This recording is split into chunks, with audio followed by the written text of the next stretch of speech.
This is John Abrams, and this is the Variety Artist, episode 56. The times, they are a-changin'. Okay, that was my lame Bob Dylan impression. But the times, they are changing. And if we don't change with the times, we're going to be left behind. That's why I booked these next couple of guests on my show. This week, we have a Facebook expert on. She promotes all of her shows with Facebook. Next week is a Twitter expert. After listening to these amazing ladies, I redid my Facebook profile, I'm redoing my Twitter and LinkedIn profiles, and I'm rethinking the strategies I'm using. It's been pretty hectic, but I know that I'll book more shows and get more die-hard and loyal customers because of it. How about you? Oh, as long as we're talking about social media, I just put another fantastic person on my resources page. His name is James Laudermilk. He has a company called Immersive Market VR. He can animate your promo photo to stand out in your social media. It's hard to explain. You have to see it to believe it. Go to thevarietyartist.com/resources to check out his work. Now, on with the interview. Welcome to The Variety Artist, providing aspiring artists and entertainers with in-depth discussions from top performers from all over the world. So get ready to book some gigs, make some money, and have some fun with your host, John Abrams. She's the social media expert responsible for booking all of Mario the Magician's tours, and she's done it all on social media. She helps performers and creatives with her own online social marketing classes. Variety artists, I give you Katie Marchese. Hey, John. Hey, how's it going, Katie? Good. Thanks so much for having me. Well, thanks for joining me. In fact, I have to tell you this story. You and Mario and your kids were the first people I met when I went to CAX. Yes, in the lobby. I remember that. Yeah. Now, I have to tell you the story of getting there because I don't know if you know this. No, I don't. So here's what happens. CAX, for those of you that don't know, is a convention for children's entertainers. And I went, Mario, Katie went, a bunch of people were there. So here's what happens. The first thing that's scheduled is a tour of Axtell Expressions, which is Steve Axtell's factory that he makes all of his puppets in. So I sign up for that. CAX is only about an hour and 10-minute drive from my house with no traffic. So I leave about 2.5 hours ahead of time. And I'm driving there and hitting traffic, and it's horrible. About 2 hours later, I get to the exit. And I'm like a half an hour ahead of time, half an hour early. And I say, okay, well, this is great. I'm a half an hour early. I'll be fine. I'll get to the hotel. I'll check into my room. Everything will be great. So I hit the exit, and there's a backup of about 2 miles on the exit. Oh, man. So suddenly I'm 25 minutes early. Then I'm 20 minutes early. And I have to go to the bathroom, and I'm hungry, and I'm starting to panic, and I'm starting to sweat. So sure enough, I arrive at the hotel room about 5 minutes ahead of time. Luckily, I had a protein bar in my car, so I grabbed a protein bar, ate it real quick. I jumped into the hotel lobby, ran into the bathroom, went to the bathroom, then ran over to the lobby and said, "Hi, I'm John Abrams. Who are you?" I didn't know the backstory, but I can totally relate. We live outside of New York City, so traffic is nothing new to us. But Oh. That's so funny. Oh, man. Oh, You made it. I'm sure I seemed calm and cool and collected, Yeah. but I wasn't. Oh, man. Well, you made it. You're still, if 5 minutes early is still early. So that's good. And I made it on the bus and met all sorts of nice people. So, Yeah. so tell me about what exactly do you do with Mario? Well, first tell me about Mario too. Yeah. So Mario is my husband. He is a performer who specializes in kids entertainment. The thing that's special about what he does is that he makes all of his own props and incorporates a lot of crazy DIY tech and robotics and all of that.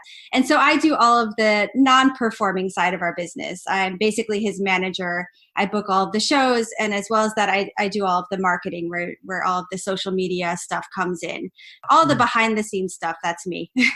Right. And I've seen Mario's stuff. It's very unique and interesting and fun. Lots of fun to watch. Thank you. He puts everything into what he does. It's definitely a true passion for both of us. Now, what made you start with the social media thing, booking shows and stuff with social media as opposed to the standard, snail mail and website and all that kind of stuff? Well, you know what? We've been doing this for 13 years now, full time. So I really saw an evolution. In the beginning, when we first started, I was definitely printing up brochures and doing all of the standard stuff, doing mail out. And it really evolved, in the past 10 years or so, where things have shifted totally away from that print material and more towards the online world, which is amazing because it's a gazillion times cheaper. It ends up being less work, less grunt work, I feel like. And there's a lot more creative aspects to it, which I really enjoy. So it's been fun. And I'm learning new things literally every day when I'm doing this because it changes every day. So Yeah. it's a dynamic thing. Yep. For people that have been around for a while and doing it for a while, like you said, you've been doing it for 13 years. I also was doing flyers and brochures and that type of thing. And about 4 years ago, I sent out a huge snail mail campaign that I was used to booking my entire school year because I do schools. That's kind of what I do. Yeah. And I got almost no response. Oh, wow. I mean, it's amazing how things change, Yeah, things have changed dramatically. And that's the thing where I realize even with the social media world, what I tell everybody is don't put all of your eggs in one basket because, I mean, Facebook a year ago changed their algorithm drastically and it now is a totally different formula for how businesses get the word out. So if you were used to one way of doing your ads even back then, it's changed within a year. So you have to always be on your toes and be willing to try new things. What is your favorite social media? Is it Facebook or is it another? I personally really love Instagram. It's all the benefits of Facebook without a lot of the noise. Obviously, it's an image-based format, and I just love the beauty of it. There's a lot of inspiration there. So when I'm scrolling myself, I tend to go for Instagram, and I like using it. There's great, amazing benefits to Facebook, too, and that's what we use a ton when we're doing event promotion and stuff like that. Let's talk about that event promotion. So you guys have planned an event for whatever date, April 30th, and now it's time to start promoting. So what do you do? I am a huge supporter of the Facebook event function. So you guys have all seen the Facebook events. I'm sure most of you have even used it. You can create ads with those, and there's two different types of ads that you can create. So at the beginning of my campaign, when I'm still maybe a month or two out from an event, I set up an ad where I am looking for RSVPs. So it pops up and there's a little button that says interested, and people can click that and then decide if they are going or just interested and they want to get notifications about the event. And what's great about that is because you're gathering all of these people over to this event page that you've created, and now you can speak to them and start conversations with them and keep them in the loop about the event. But not only that, but just help them get to know who you are and what your journey is and what you're about. So one of my favorite things to do within that event is to ask simple questions like, Mario and I travel with our 2 kids everywhere we go. It's part of our business. It's a family business.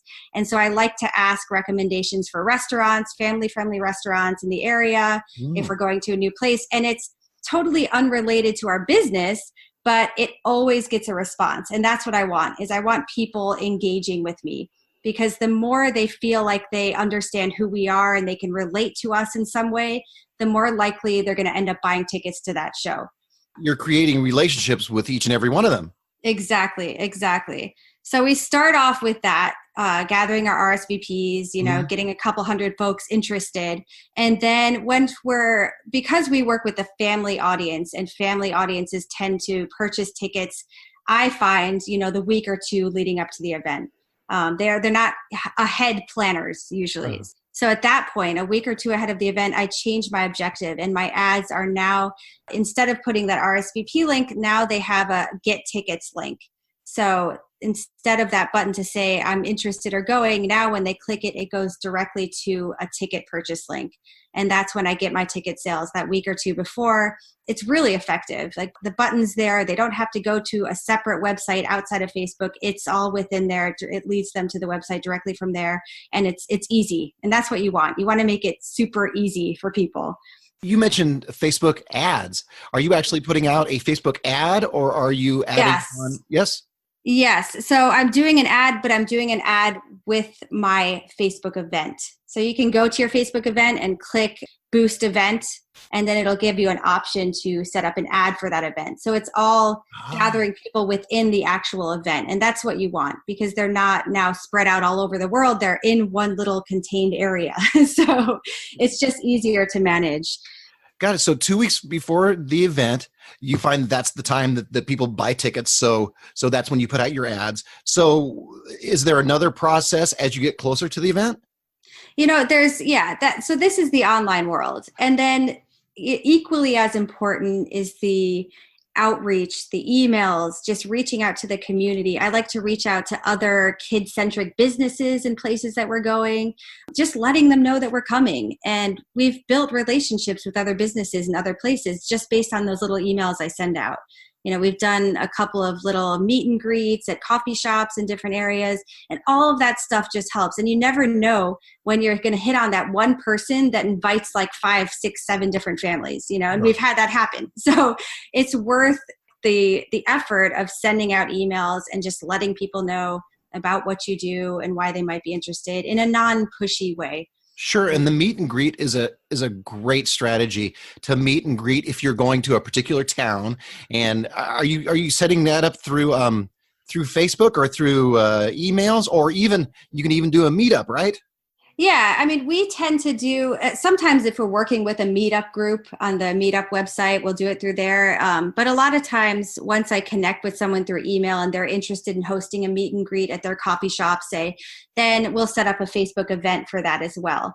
So it's a separate, smaller promotion for that. And the benefit is that the company that you're doing the meet and greet with is also promoting. So the pressure is a little bit less on you.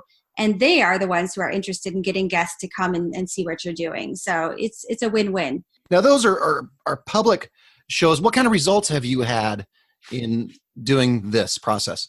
This has been what has sustained us for the past 3 years or so. We started touring about 3 years ago.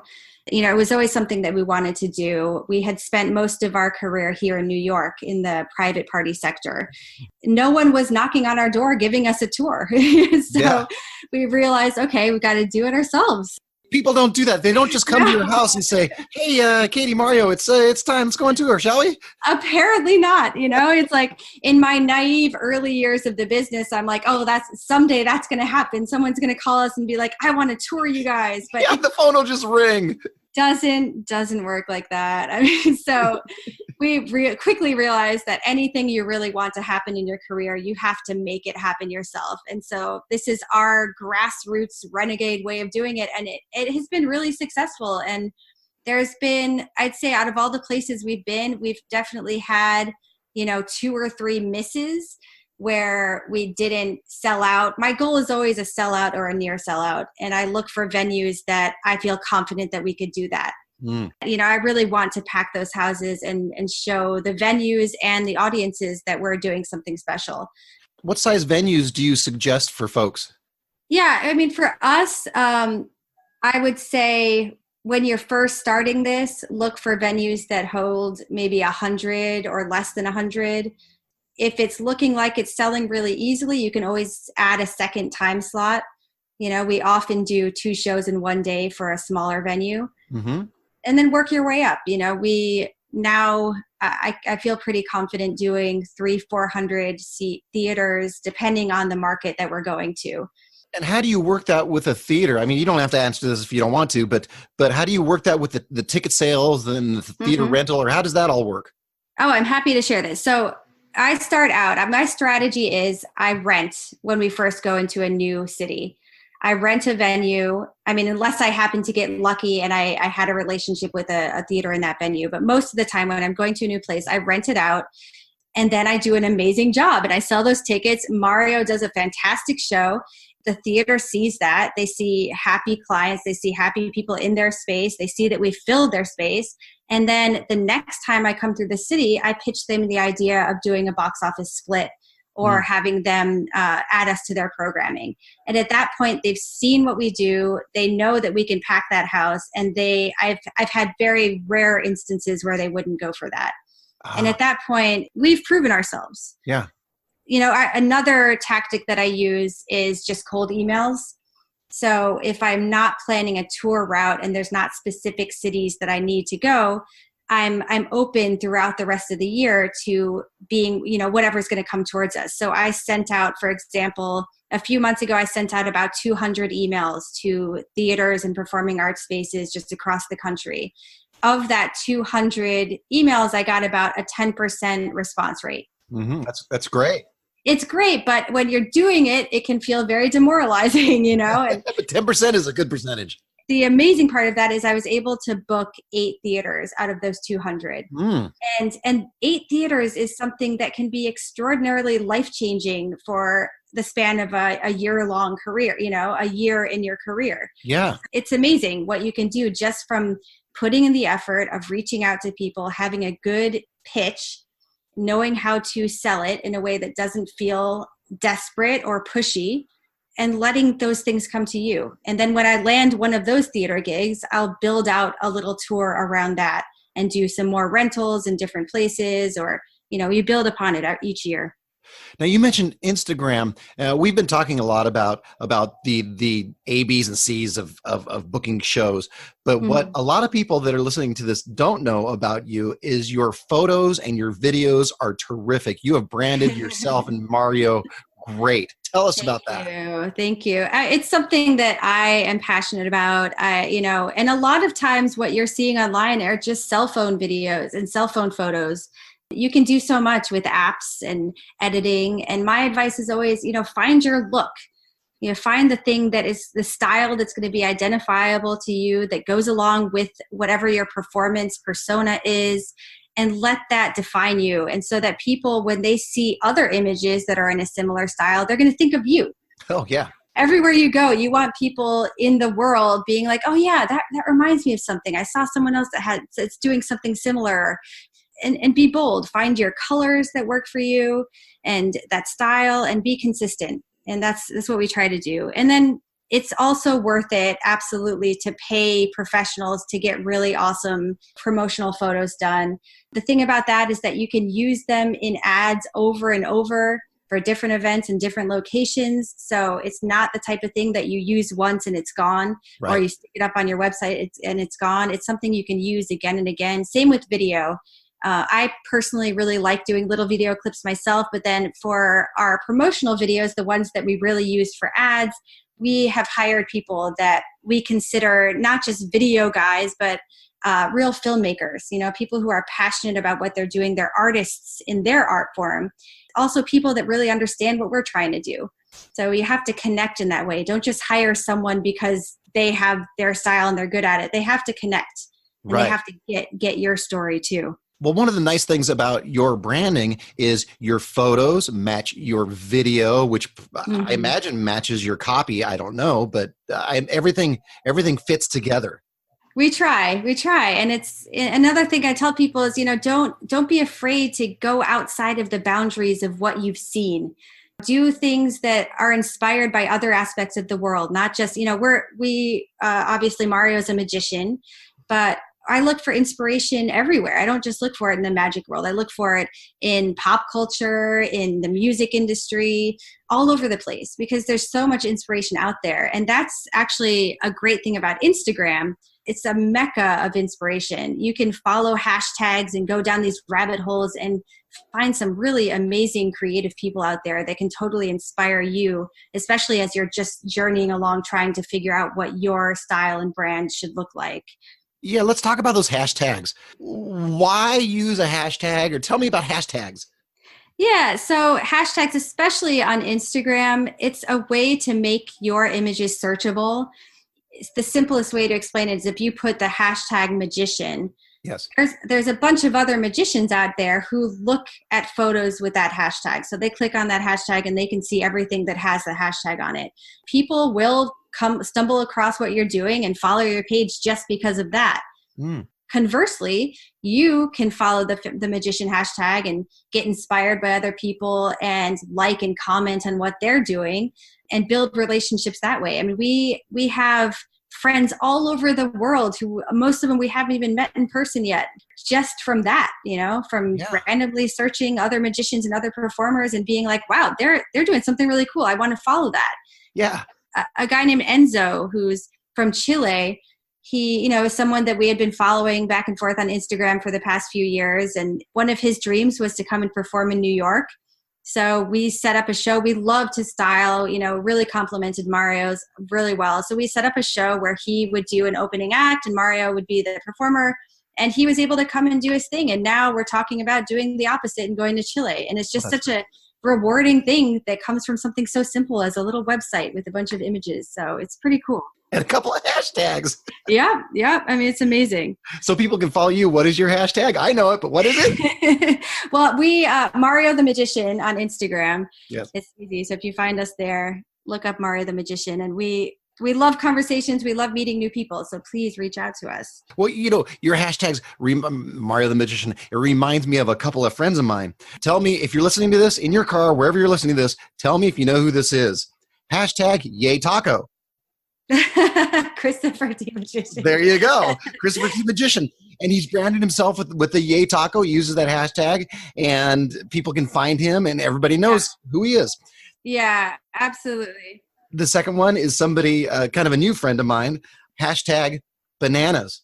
Oh, is that Chef Bananas? There you go. I love it. Yeah, I mean, that's what I'm talking about. And it's a family business hashtag a lot. But then another one that's really important to us is the Little Blue Bus hashtag. Is a part of our story, and it's also a part of what we've allowed people into in our social media world, which is this little side story. It's our 1971 VW bus that we travel the country in, and it's totally unreliable and it breaks down and there's no air conditioning or heat, but it's a part of our story, and it's something that people have followed online, and then when it comes to their town, they take pictures with it, and it's become kind of a PR thing. Little Blue is just like a part of our family. So now you've told us about the public shows. What about private shows? I do a lot of schools, and I'm not showing up in theaters. I'm actually going to private events. Do you have some ideas for private events? You're perpetuating what you put out there. So I always say at every event that you do, if possible, get a photo of some sort or a little video clip. I know it's a little trickier with private events because you have to consider, kids' faces and, permission. But even if you just had a shot of the back of the kids' heads facing you, that image in itself is super valuable. You want to be posting as often as you're performing because people are following your feed and seeing what you do, and that's dictating to them who you are and what your story is and what you can be hired for. Huh. If you're doing birthday parties and school performances and that's what you want more of, then show people that you're doing it. The busier you seem, the more people want to get on board and be like, well, I need that guy. Are you suggesting that across social media platforms? Absolutely. Yeah. I mean, it's, Facebook is great for that. Instagram, and be aware of who your audiences are on those different platforms too. And that might direct what you're posting. One of the things that I'm worried about is I do, honest to goodness, 400 shows a year. So I could post something almost every single day at a new school. Won't people get tired of looking at that and looking like I'm bragging about how many shows that I do or that I'm at this school or that school? They won't feel like you're bragging. What it is when you look on Facebook or Instagram or any of these platforms, there is so much on there. People are just subjecting themselves to an onslaught of information. It is constant. It moves. Every time you refresh that browser, there's something new. So to keep up with that pace, the pace of social media, you really have to post daily or more than once daily if possible. Try to vary the images. Of course, if it's the same look every single time, it might get boring. I wouldn't get worried. And that's the number one thing I hear from people is like they don't want to come across as if they're bragging, or they don't want to, they don't want people to get sick of them. It's basically impossible, Yeah. Unless they only follow you and no one else, that you're going to get there anyway. If I'm the only one on their timeline, I think they have other issues. Right. But, go with your images, do be mindful of getting different angles, get close-ups, try to vary the look of it so it's not boring. But that would be my advice. Yeah. I see. So are there any other strategies for private events? I teach a class, and what I try to say is it's tough to put out an ad on Facebook, for example, that is what I would call a hire me ad. So in that way, social media has kind of changed the way we advertise because it's something that people just don't respond to. And it's also not given priority within Facebook. Ads like that, where you're basically just telling someone, I'm a birthday party performer available for this, Right. it falls flat. So with online marketing, you really have to get more creative than that. One of the things that one of my students had did this year that I thought was great was he put up an ad that just he taught a free trick. So he's teaching kids tricks that they can do and not asking for anything in return. And that's the best part of social media is if people feel like you're giving them something, then they will come over and follow you. Mm-hmm. And then you have them there in the palm of your hands, and you can be a little more liberal with what you're saying and asking. But you never want to come across in the beginning like you're just, asking them to hire you, because it's not going to work. So get creative and put up ads that are dynamic and offer something to the people that you're reaching, and you'll get a lot more out of that. Right, because people are on social media because it's social. They're there to meet new people, have fun, be inspired. They're not there to be sold to. Right. And give your personal story. It's really important that you share something of who you are in social media, so you don't seem like a business.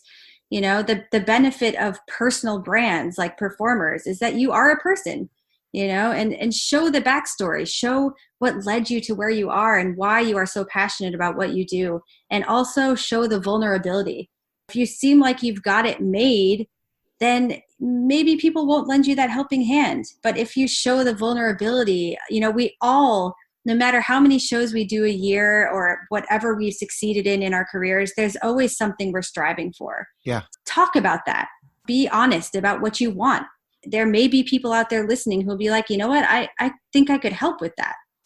And one of the strategies I've heard, I think maybe you said it, is when you're telling your story, don't be afraid to tell your story a number of times, because we have a tendency, or I have a tendency, to tell it once. Everybody knows it. I've told it once. Everybody knows it, but it's not necessarily true. Absolutely. And especially in social media, like I said, there's just so much information out there that it's easy to get buried. And beyond that, hopefully your audience is growing and growing every year. So repeat yourself, repeat it in different ways, or reshare things. There will be people who missed it before. Oh, yeah. One of the things I love that you say is you like gaining, and I love these words, passionate followers and diehard fans.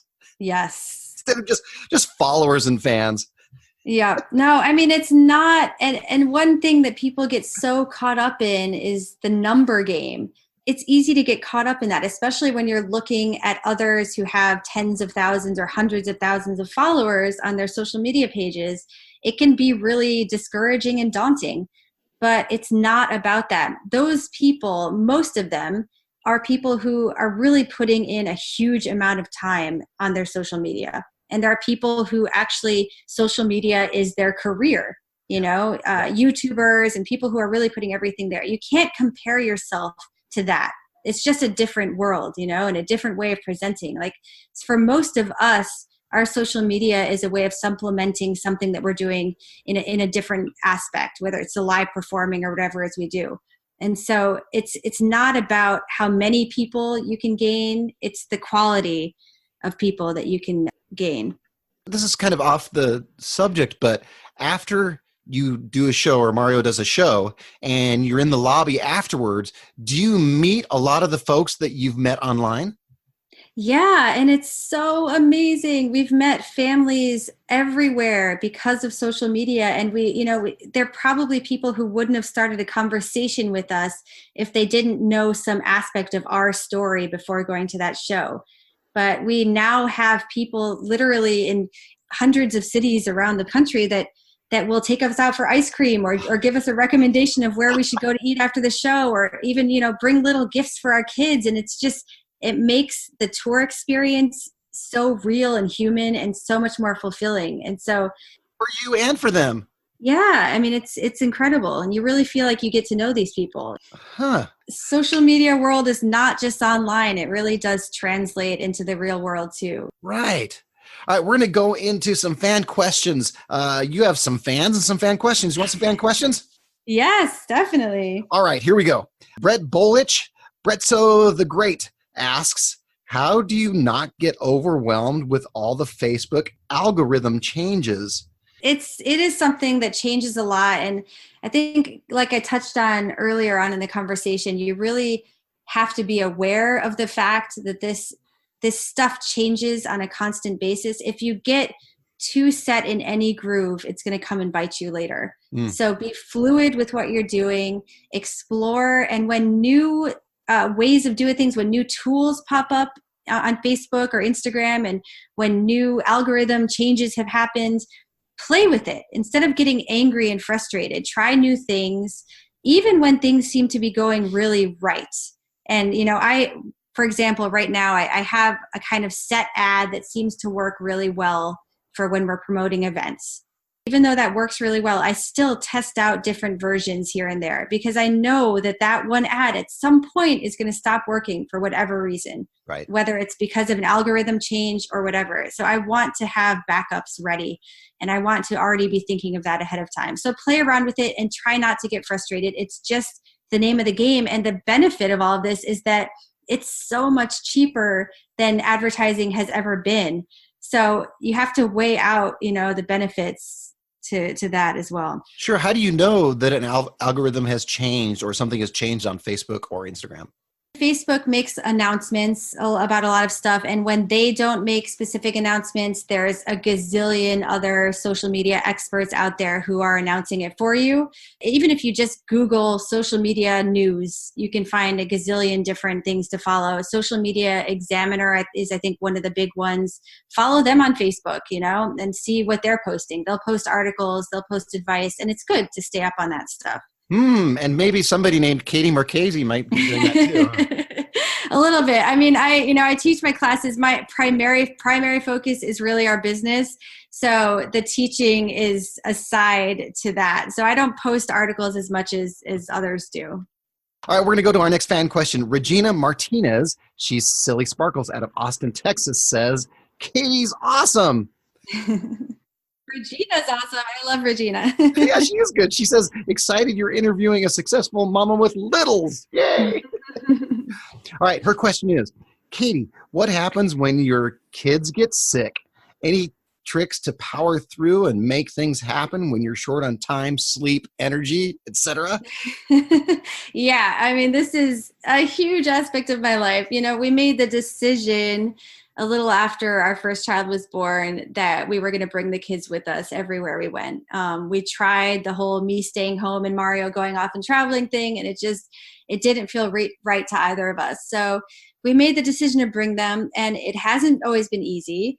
It's kind of one of those things where you have to just go into survival mode in those moments when everything goes wrong. Yeah. Power through it and know that it's temporary. Every time those stressful, crazy moments happen, realize that there is an end to it. It's going to end and things are going to calm down. And it's just that ebb and flow of craziness that you got to just go with. If you fight it too much, it just gets worse. So this too shall pass. That's what I always say. Yes, this too shall pass. I mean, we've had terrible scenarios where, I had both kids with the flu in like a terrible seedy motel because I waited too long to make a hotel reservation. Last time we were I think it was in Atlanta, both kids had the flu. Mario had to go do one of the biggest shows of our tours without me. We rallied. And the amazing thing is, because of our connections we'd made online and social media and people we'd met at conventions and other places, we had a swell of people who came and just helped out. So it saved us. We had some really great people that came, and Mr. Greggy, who's in Atlanta, he came out and ran our merch table. Endless West Evans. West was there doing an opening act, and he totally pitched in and helped Mario with everything that I couldn't do because I wasn't there. We had a couple of families who came and helped out with stuff too. So it was really, use those people when you can. Wow. And all that was created with the social media ahead of time, right? Yeah, and there were some people we had connections with through social media and some through meeting them at magic conventions, which is another amazing in real life networking option, like we met at CAX. Yep. It's, do take advantage of those things because people are there and willing to help. Yeah, and everybody wins. It's also, once again, a win-win situation. I met you, you met me, you're on this podcast, you're promoting your stuff, I'm getting a great interview. Everybody wins.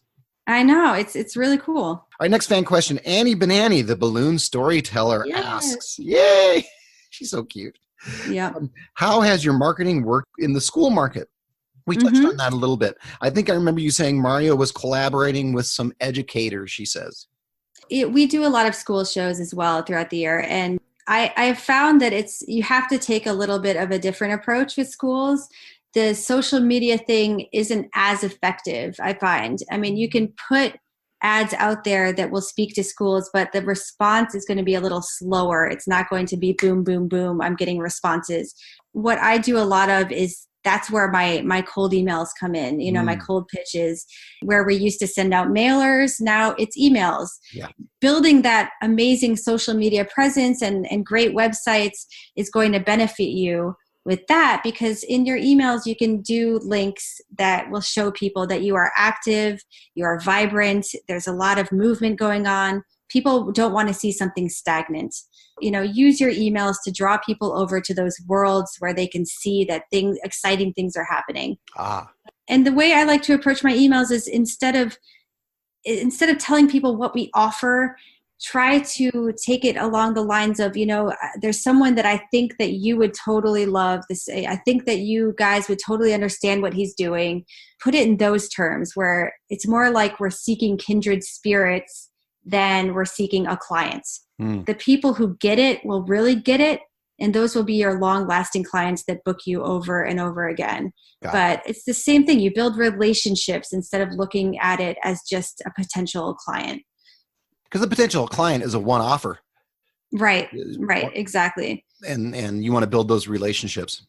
Absolutely. And and then as performers, you guys all know, I don't talk about this too much because I know you've had a ton of other amazing performers on here talking about this, but when you show up, make sure your product is good, do an amazing job and really kill it. Like when you kill it, you will get that call back.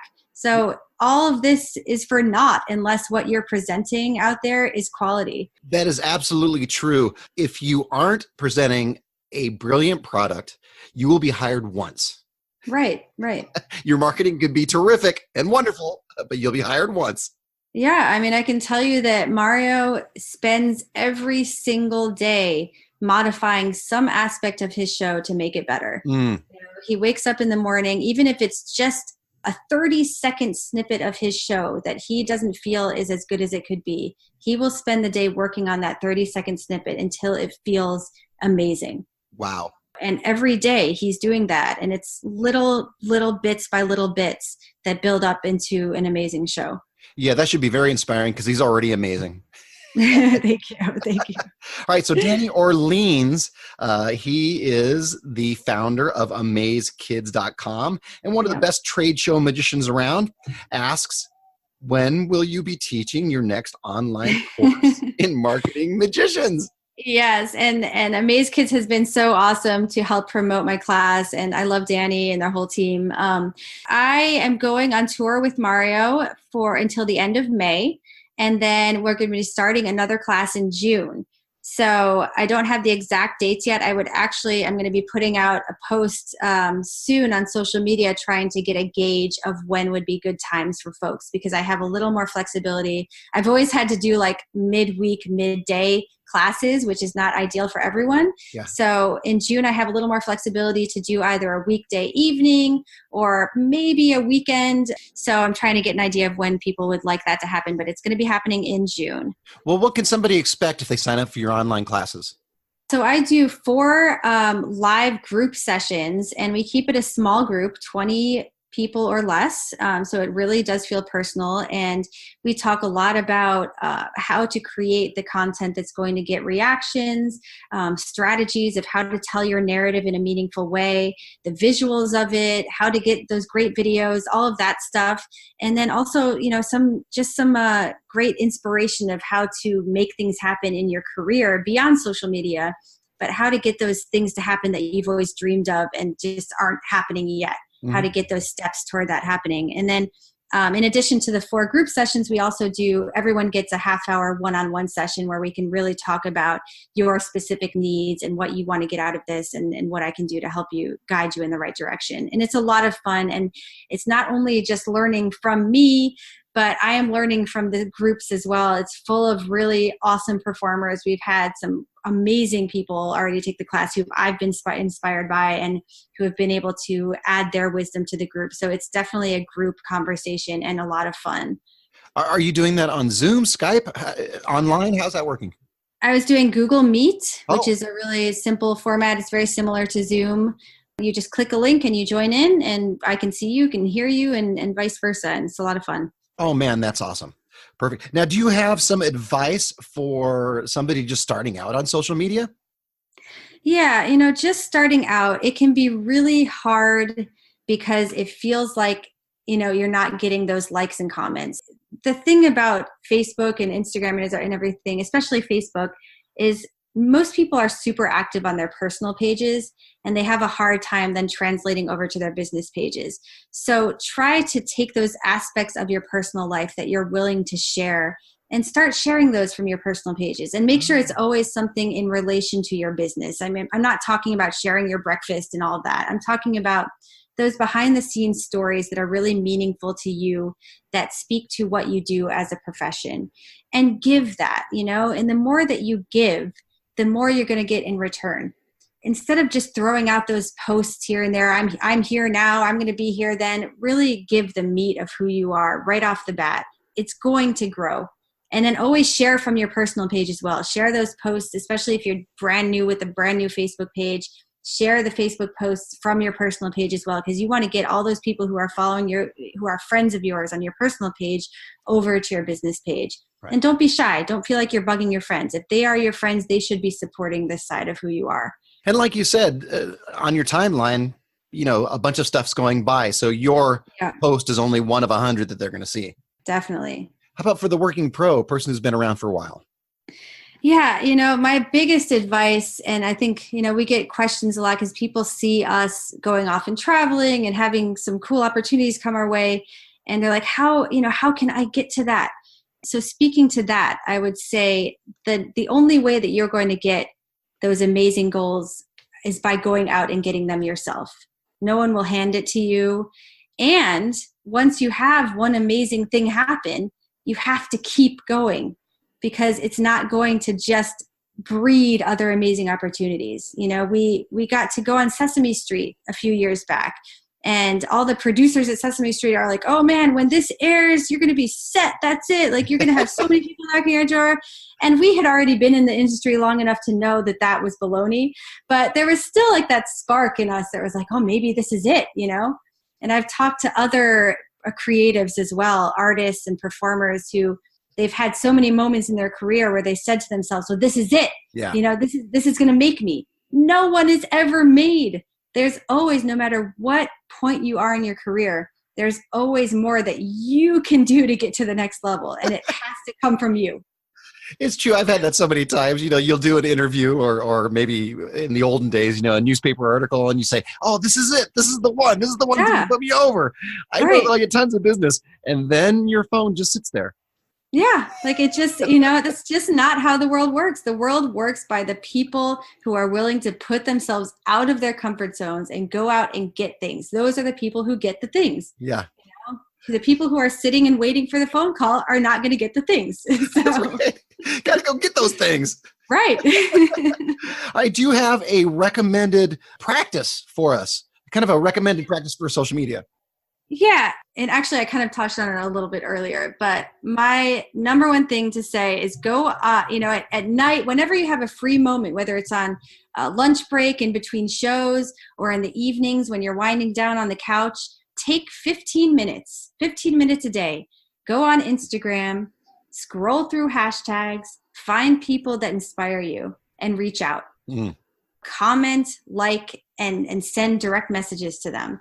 Just 15 minutes a day, because the relationships that you can build from that can change the course of your career and can change the course of your inspiration, what you're doing in your performance. So take the time, 15 minutes a day. That's it. And you'll be surprised of where that can lead you. This is kind of off the subject, but I particularly use Buffer to stack up my Instagram posts and Facebook posts and different things. Sure. And there's a bunch of different programs out there where you can actually kind of put all of your social media feeds in one place. So it's easier to access, and you can schedule. I don't know if with Buffer you can schedule your posts. Yeah, you can. Yeah, so you can schedule things from there. So it feels like it's all in one spot instead of having to go to, 3 or 4 different websites to schedule different posts or post different things. If it's easier for you to do it that way, then do it that way. If it's not, then do it however. Like, there's no rules as far as that stuff goes. If it's taking too much of your time, there are definitely ways where you can go and make it more efficient. Yeah, what do you do? I am actually all about going to each individual website. There's something, I like to vary the way we talk on different formats. And to me, that is going to be dictated by what I'm seeing out there, what my prospective client, I like to follow prospective clients, people that I think, businesses or companies that I'd like to work with, theaters I'd like to work with. I kind of feed off of what they're putting out there too.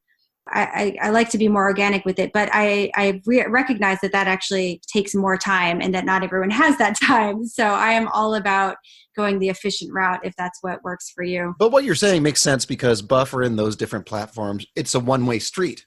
Right. I'm not commenting on everybody else's posts as much as I probably should. I'm sending out my own posts, but not those relationships like you're talking about. It really comes down to what you have the time for. If you don't have time to sit there and interact, you just have to set aside, like I said, maybe a 15-minute segment at night where you're doing that. But for your posts, it can be so much easier to set up schedules and just have it go out there and know that you're at least consistently putting stuff out, because that's super important. Well, thanks, Katie, for hanging out with me today. This was fun. Yeah, thank you, John. It was really fun. I'm so glad that you reached out, and I love what you do. We've been super inspired by other interviews you've hosted, so keep it up. It's really cool. Oh, great. I plan on keeping it up. And in fact, I have you on today, and then next week, we're going to have Madeline Scalar, who specializes in Twitter. Oh, awesome. So perfect. Listen to that one. And so then we'll have Facebook, Instagram, Twitter. We'll cover the whole thing. If I can get somebody for YouTube, we'll be home free. Definitely. I love the whole YouTube thing, by the way. I know a lot of people scoff at it, but there are so many amazing things coming out of YouTube right now. So yeah, I'd be interested in hearing that too. Yeah, I'll look for it. So where can somebody sign up for your course? We have everything in one spot, mariothemagician.com. Follow our social media pages. We're Mario the Magician on Facebook, Instagram, Mario Magician on Twitter. And we always post updates about that stuff there. So follow us on our social media pages and you will be informed for sure. Excellent. They can sign up for your courses there. Yes. Your classes. Perfect. Thanks, Katie, by the way, for joining me again today. And thanks to all my variety artists. If you found this podcast valuable, tell a friend to listen. Say, listen to this podcast. That's how we can spread the word. And take a minute to leave a little 5-star rating on your Apple Podcast app or wherever you're listening to this. And if you have a couple of minutes, leave a nice review. It helps to keep this podcast going. Make sure to jump into our resources page at thevarietyartist.com/resources, where you can see some of James's work where he animates your photo to make the perfect promo pic. Also, you can see my photographer and the best CRM in the business, Show Operations. You can reach me at my email at john@thevarietyartist.com, or join my Facebook group at The Variety Artist, where you can ask me to ask questions of our guests like my friend Katie. Now go out and book those gigs, make some money, and have some fun. That's all for this episode of The Variety Artist, but your journey continues on our website. Go to thevarietyartist.com for more strategies, insight, and resources, as well as show notes on today's guest to assist you in your career. We'll see you on the next episode of The Variety Artist. But until then, go out and book those gigs, make some money, and have some fun.